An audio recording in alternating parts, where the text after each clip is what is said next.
சோர்ந்து போகாதே மனமே, சோர்ந்து போகாதே.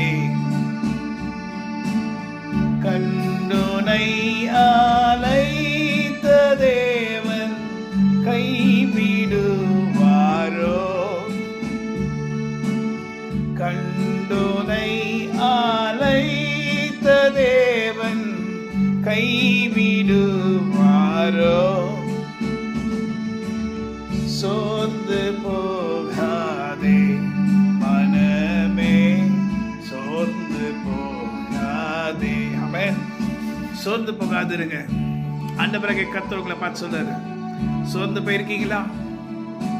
ஜனங்களுடைய வெறுப்பினாலும் ஜனங்களுடைய பயங்கரமான வார்த்தைகளாலும் நீங்க நெகிழப்பட்டு சோர்ந்து போயிருக்கீங்களா? ஆண்டவர் உங்களை பார்த்து சொல்றாரு, சோர்ந்து போகாதே மனமே, உன்னை அழைத்த தேவனாகிய கர்த்தர் நான். நீங்க சொல்லலாம், எனக்கு ஆண்டவர் தெரியாது அப்படின்னு கூட நீங்க சொல்லலாம். ஆனா ஆண்டவருக்கு உங்களை தெரியும்.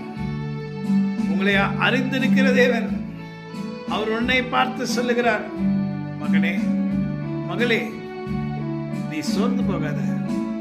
நான் உன்னை அழைத்திருக்கிறேன், உன்னை பேர் சொல்லி உன்னை அழைத்திருக்கிறேன். ஒருவேளை நீ என்ன அறியாம இருக்கலாம், ஆனா நான் உன்னை அறிந்தேன்.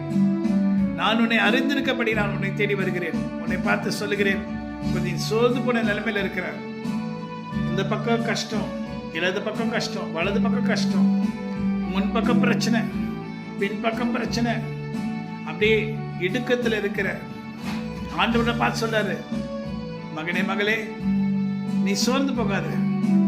நான் உன் தேவனாகிய கர்த்தர் உன்னோட கூட இருக்கிறேன், உன்னை பலப்படுத்துவேன்.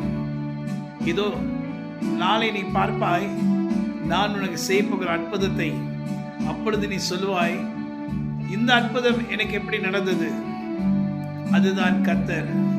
அவருடைய பேர் ஆலோசனை கர்த்தர், அதிசயமானவர், அதிசயங்களை செய்கிற தேவன்.